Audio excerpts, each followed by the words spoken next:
Hey, welcome back to the Have I Told You About This podcast? I'm Brad Kumjanik, your host. Thanks for joining me again for episode 2 of the show. Now, this week, my mind took me back to 1983. And I know I haven't told you about this one because this is only episode 2. So I'll start with a story. When I was younger, let's say back in the early 80s, I I used to go to the mall with my mom on the weekends. First, I would bowl. Yes, I was a bowler. You remember bowling? Remember that was something people used to do a long time ago when we were actually talking to one another.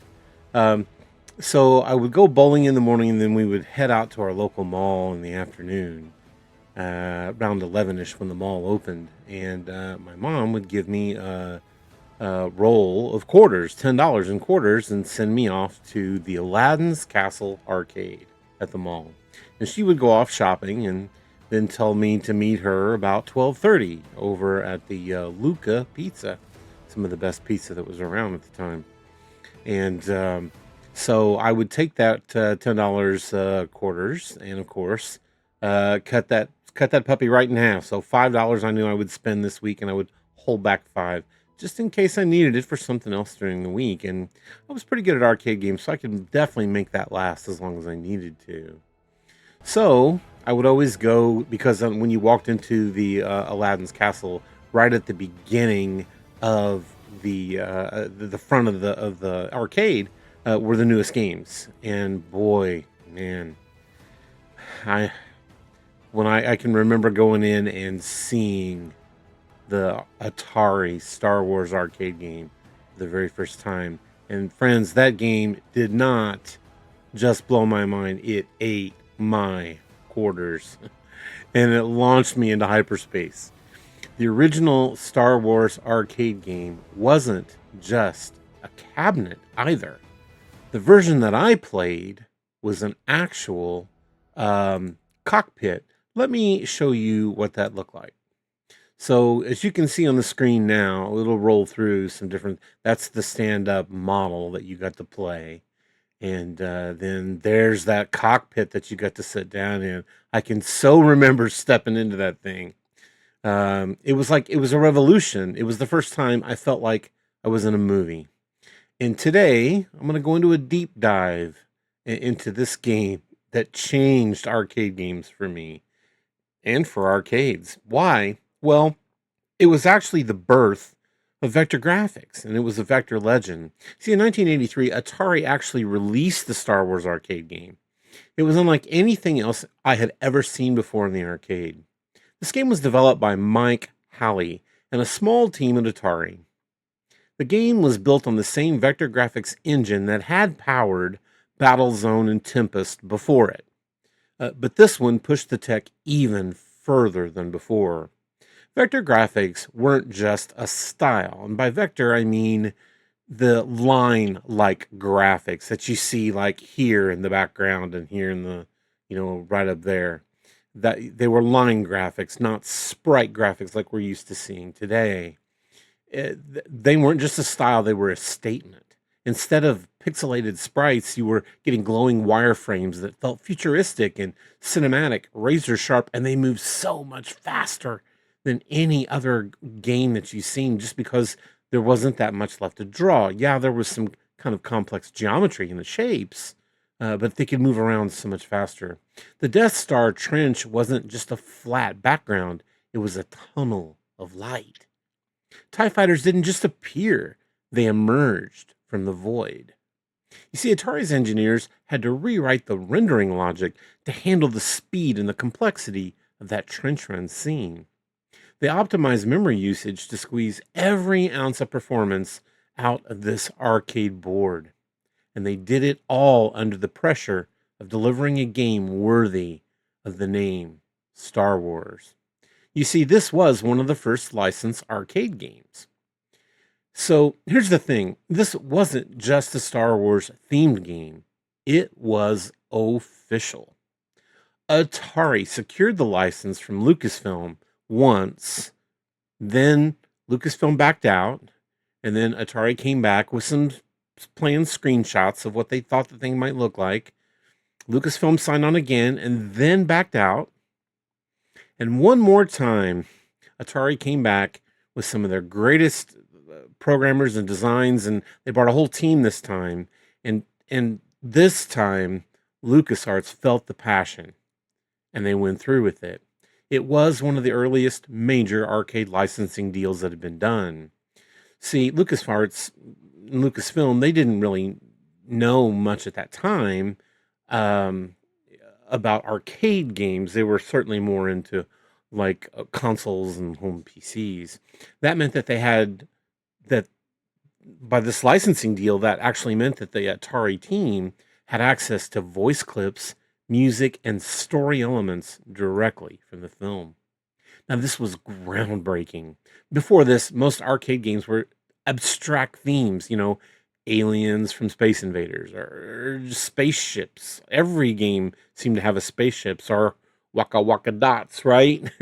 But Star Wars Arcade was a narrative. It followed the plot of A New Hope. So you started in space, you fought TIE fighters, flew over the Death Star, and then dove into the trench. It was like you were playing the movie. And Lucasfilm didn't just hand over assets, they collaborated. They reviewed gameplay. They made sure the experience felt and sounded authentic. It was their idea for the cabinet that was the sit down cockpit model. Atari had only actually come up with the stand up model. Atari further said that they wanted to make this game stand out because of the controller. And as you can see there, it's a yoke like controller. You hold on to both sides and you can move it up and turn and everything. It's like a spaceship controller. And that set the standard for licensed games going forward. Let's talk a little bit more about that controller, though. It wasn't just a gimmick, it was genius. Two-handed grip, analog movement. You pulled back to climb, you pushed forward to dive, and you twisted to steer it. It mimicked the flight controls of an actual X-wing. So you pulled back and you went up, and you pushed down, forward and you went down. The tactical feedback in this game was literally everything. You felt connected. When you dodged a TIE fighter, it wasn't just a reflex, it was an instinct. This is not a game you can play and just sit and do this. It's you're in it. You're moving back and forth and going around. You weren't just playing a game, friends. You were flying a mission. You were Red 5. And that cabinet, again, two different versions, the upright and the sit-down cockpit model. The cockpit was full-on starfighter simulator. You climbed in, surrounded by the glowing vector graphics and these booming speakers and a huge bass that would hit you right in the back. And it had an entire wraparound canopy. It was immersive before VR was even a concept. So let's talk about that sound design too, and voices from the galaxy far, far away that we got to hear. You see, the game featured digitized voice clips directly from the movie. That was a technical marvel for arcade games in 1983. You hear Luke say, "Red 5 standing by." Obi-Wan whispers, "Use the Force, Luke." "Trust me, Luke." And Vader growl, "I have you now." These weren't approximations. It wasn't a voice actor. They were the real voice clips from the movie. Atari used a custom soundboard to handle the audio, layering in voice clips over synthesized effects and even snippets of that amazing John Williams score. It was the first time a game sounded like a film, and it made every quarter feel like a ticket to the galaxy far, far away. In a little bit of developer insight, Mike Hawley, the lead designer, once said the biggest challenge was balancing that cinematic fidelity with the arcade pacing. You see, they wanted players to feel the tension of that trench run, but also keep the game fast and addictive. One developer joked that they spent more time watching Star Wars than they did coding, because every frame had to match the vibe of the movie. They even debated how many TIE fighters should appear at once to feel dangerous but not yet overwhelm the player. This was game balancing at its finest. The team was small, scrappy, and obsessed. They knew they were making history, and indeed, they did. Well, let's talk about the stages in the game. You have three different stages as you play. You start in a deep space dogfight. You're flying through a starfield, you're blasting TIE fighters. TIE fighters will shoot at you, and they're not really lasers because, well, you couldn't actually shoot a laser coming at you, would be too thin. So they shoot these balls at you of colored light. Here's where you have to, throw the movies out. This was just something that they had to do for the arcade game. But man, they swarm, they dive, they spin, they shoot, you dodge and fire, and you just try to survive. And then you see the Death Star. And the Death Star has a little Easter egg in it, which we'll talk about a little bit later. You have to look real close. And as I play the game here in just a little bit for you, I want you to keep your eyes out and see if you can spot the Easter egg. So then you go down to the Death Star surface, and now you're skimming the whole metal terrain, and you're dodging little red pillboxes that shoot at you. On the easy levels, you only get those red boxes on the first time you go through, but the second time there are yellow towers that have white guns on the top of them that you have to shoot. It's fast, chaotic, and cinematic, and there's just you feel, particularly young me back in 1983, I felt like Luke Skywalker. And finally, the stage 3 is the trench run. You dive into that narrow corridor, avoiding the walls. You can't hit the walls and enemy fire. At the end, you get one shot. You have to fire your proton torpedo into that exhaust port. Hit it, and the Death Star explodes in a glorious vector bloom. And then the game loops, and it gets harder, faster, and meaner.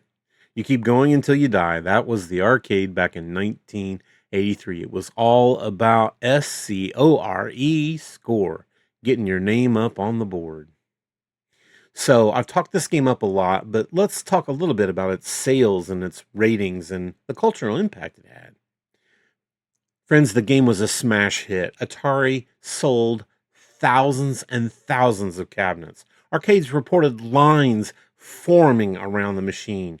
It was a magnet, particularly the cockpit version. It was visually stunning, sonically immersive, and instantly recognizable. Now, magazines like Electronic Games called it a technical marvel. Retro sites today still rank it among the top arcade games of all time. It's in the Video Game Hall of Fame. And collectors still pay thousands of dollars for working cabinets today. And that yoke, if you can find one that's working, good luck. The company Arcade 1-Up did for a very short time make a smaller 3/4 size version of this, but they had all kinds of problems with the yoke themselves. And I heard of a lot of problems with people. I tried to buy one myself, and when it got here, the yoke didn't work. So I sent it back, and I just knew it wasn't for me, even though I loved that game. Did you know there are some tips, tricks, and Easter eggs to this game? For instance, want to survive a little bit longer? In the trench run, stay low and stay in the center. The walls kind of narrow near the end. In the TIE Fighter stage, you want to prioritize the ones that are firing on you. Don't try to shoot the other ones. The ones that fire on you they'll fire, and then they'll move, and then they'll fire, and then they'll move, and they'll kind of move in an arc. So you want to just shoot the ball, shoot the ball, and then try to get them, right? Don't go right for them, or you'll get hit twice, and that's 2 hits off of your shield. There's also, as I mentioned, a couple of Easter eggs. There's a hidden developer signature, and it's etched in the vector code, and it's visible only if you crash at a very specific angle. And if you destroy enough turrets on the Death Star surface, you get bonus points that can actually push way past the high score threshold. And finally, if you look really closely at the Death Star as you're flying into it, you'll see what looks like some patterns and things on it.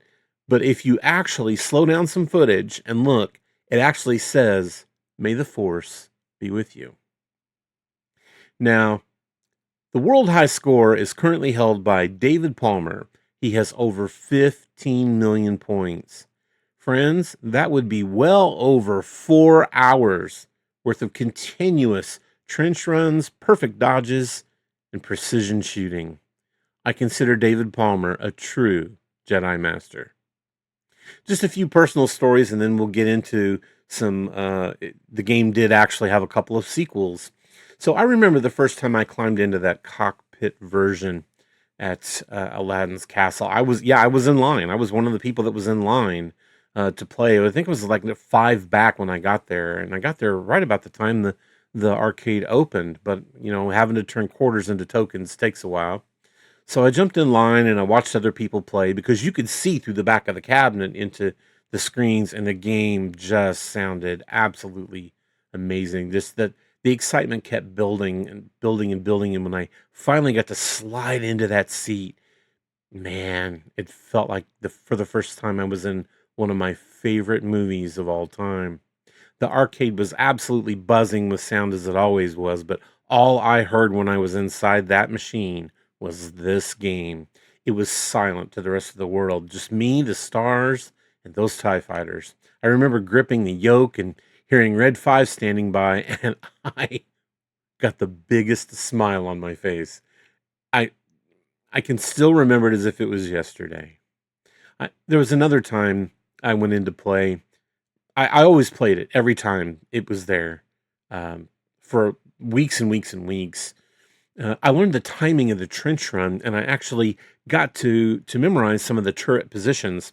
I got so good that people were watching as I was playing, and I was on my fourth loop of the game, and there was after I blew up the Death Star, I looked down and there was a kind of a younger kid there, and he asked if I actually worked for Atari, and I just laughed. But I'll tell you what, on the inside, I felt like I did. And then there was the day I hit my personal best. I actually looped the game 6 times.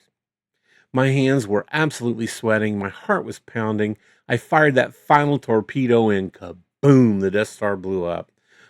I stood up and there were people beside me who were clapping. I will never forget that day. Now, as I mentioned, the game did get a couple of sequels. Atari followed up with another vector game called The Empire Strikes Back in 1985. It was actually a conversion of this particular cabinet, same control style and everything, but just new missions. You had AT-AT walkers. There were probe droids you had to shoot. Kind of the Battle of Hoth. But for some reason, that game just didn't feel the same as Star Wars, and it never became nearly as popular. It's actually a diamond in the rough to find today. Now, more popular and actually more contemporary came Return of the Jedi, and that used raster graphics and a totally different style of gameplay. Um, you still could play on the yoke, and you would control the speeder bike, and you can control the Millennium Falcon, and there's a couple other scenes that were in there, but the game was just balls hard, and if you made it very far, you were very, very lucky. I can remember watching people play that time and time again, and they would only get to the second, maybe third stage, and that'd be the end of it. It truly was more of a quarter muncher. Now, modern tributes include VR experiences, there's console remakes, and there's even fan built emulators. But nothing will ever beat that original cockpit cabinet. The glow and the sound and the feel of that yoke in your hand. So, speaking of that, let's check out the game.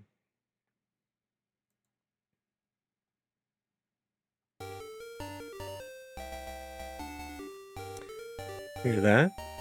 There's the crawl. Obi-Wan Kenobi is gone, but his presence is felt within the Force.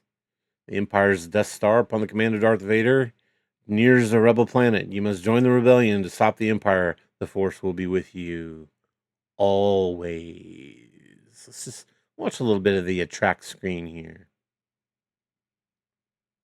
There's your flight instructions to Red 5. talking about your X-Wing being equipped with an invisible deflector shield that will protect you from collisions. And depending upon, you can start on easy, medium, or hard, and you can actually get more shield the easier the level, but you don't score as much, right? I love how this just kind of fades out. And then here's some scoring. TIE fighters are 1,000. Darth Vader ships in there for $2,000. Harder than heck to hit. Those laser bunkers I talked about, the red ones, the laser towers, the yellow ones, the trench turrets, and the fireballs are 33. Hitting that exhaust port's 25 grand. And if you destroy every tower top, that's what I was talking about, 50 grand. 50 grand. All right. Are we ready? Red 5 standing by. Red 5 standing by. We're going to go easy. All right. Always start off here in the middle. Oh, that was terrible. Terrible, terrible. Oh, come on. Come on, come on. Oh, they're right together. Oh, come on. Now I hit him. There we go. Oh, shot me. Oh. Ooh, yes, yes, yes. Okay, now they're going to the star. I missed it. Okay, can you see? Can you see? Here it comes. There it was. Oh, listen, Obi-Wan. Okay, so right here, you want to just kind of stay low and go for the easy ones, like here on the sides. They will shoot from time to time, but be sure to stay away from the walls. Okay, they're shooting. I can hit some of the medium ones. Ah! Luke, trust me. Luke, trust me. Right from the movie. Okay, here we go. Yahoo! You're all working! Got it! Yahoo! There was May the Force be with you. Check this out. Boom! Oh, love that. All right, now we do it again. And it gets harder.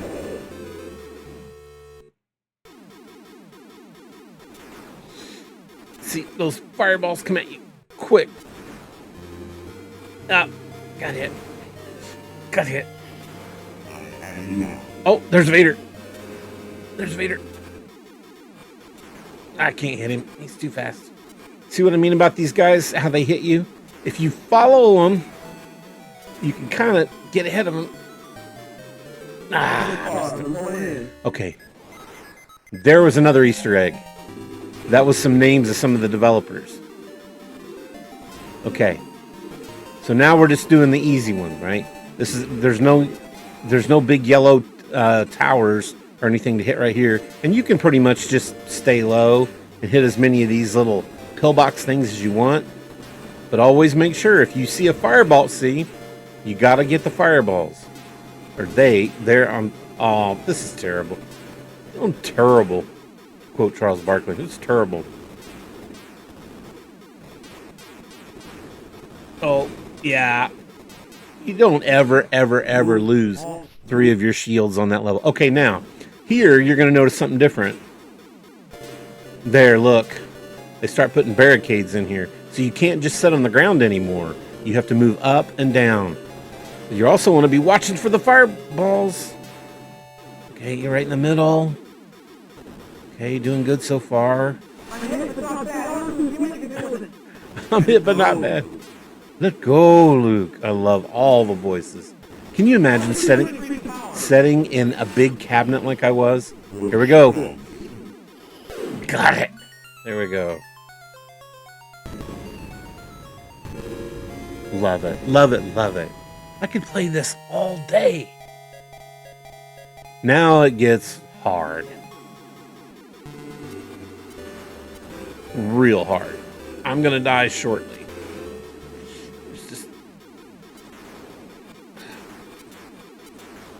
It's too much going on. Yep, too much. Shield's gone. I lost R2. Game over. The horse will be with you, always. Okay, so With that said, that is the Star Wars arcade game. So it really takes me back to my arcade days, going into Aladdin's castle, popping in quarters into the brand new games that were there. And I've always loved and been a fan of Star Wars.